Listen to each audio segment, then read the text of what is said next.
Yes, hi everyone. Here we have third year BME students with us. They are going to have a case study discussion on topic called Shortwave Diathermy. Through this case study, they are going to have a brief introduction about what is all about Shortwave Diathermy and importance of Shortwave Diathermy over other conventional techniques. So let's move on to the case study discussion. So guys, shall we start the discussion right now? Yes, ma'am. First of all, give brief introduction about yourself, then we will move on to the main topic. Hello everyone, I am Priyanka from Diagnostic Engineering Department. Myself Priyanka from third year Biomedical Department. Myself Dashita from third year Biomedical Engineering. Myself Pavitra from third year Biomedical Department. Hello everyone, I am Hamsini from third year Biomedical Department. So let's start the discussion about the case study on shortwave diathermy. So before going into the case study, let's see the background of shortwave diathermy. So shortwave diathermy in the early 20th century, the physical therapists used hot packs and ultrasound therapies and infrared lamps for providing heat and relieving pain. But these modalities had some limitations because the hot packs and the infrared lamps, they provide only superficial heating. That is, it is not delivered to the deep tissues or the joints, whereas the ultrasound therapy, it produces deep heating in the joints and tissues, but it is very localized and it requires the supervision of the therapist more often, and it is not suitable for large treatment areas too. So the problem is the patient with a deep-seated musculoskeletal disorder needed a superficial heating, which is a non-invasive treatment.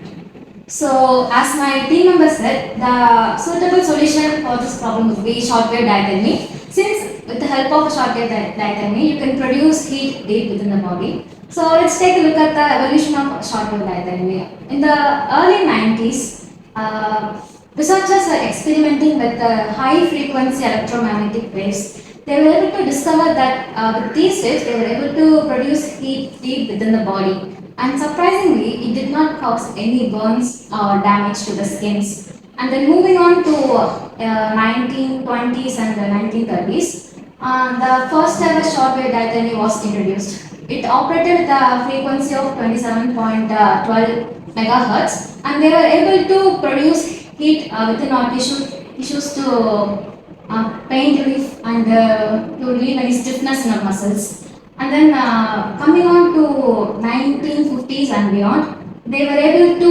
redefine the developed shortwave diathermy. They updated the frequency stability and then our power output and also safety features.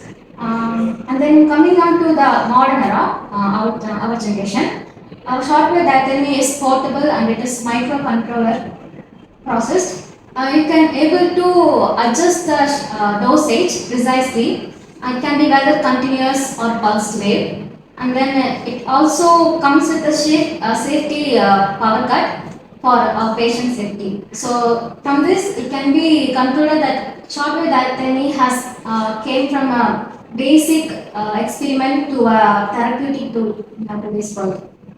Yes, Priyanti clearly explained what is all about shortwave diathermy and how it has been evolved.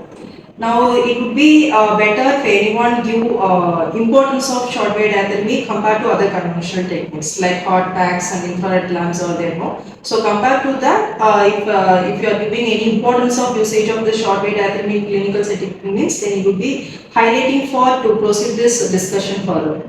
Yes, as ma'am said, shortwave diathermy plays an important role in deep tissue heating. It penetrates in up to 3 to 5 centimeter into the tissues, ideal for joints and muscles. It covers large areas uniformly. Unlike ultrasounds, it covers large areas uniformly. Thermal and non-thermal benefits include circulation, collagen, and tissue repair. So these are the important roles of shortwave diathermy. Yes, now we can move on to the important segment of this discussion. Can anyone give you a real world example with this topic related to this shortwave diathermy? Yes ma'am, as you can see, let me share a real world example. A 55-year-old man came with chronic knee osteoarthritis with severe pain, stiffness and difficulty in climbing stairs. He was treated with shortwave diathermy for 20 minutes for 5 5 times a week for 2 weeks, and also with some strengthening and mobility exercises. He felt better after this treatment, and he rated his pain score from 7 to 3 out of a 10. Then he also said that it was much more comfortable than heat packs, because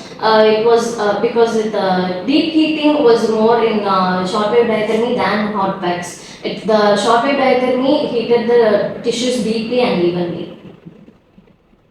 Yes. Next. Then, yeah, Hamsini explained very well, real world example for the shortwave diathermy, how useful nowadays. These case studies highlights the how shortwave diathermy addresses the traditional shortcoming of the heating methods and providing effective deep heating methods and improving the functional outcomes. Then conclude this one point, which is shortwave diathermy is better than traditional heating methods because it evolved to overcome the limitation of superficial heating and ultrasound therapies. It is very safe and effective method to use and treat the chronic pains and all. Yes, now I think you might have gotten a clear idea about what is shortwave diathermy and its importance related with the real-time case example. So I think I hope so you like this video. Thank you so much. Thank you.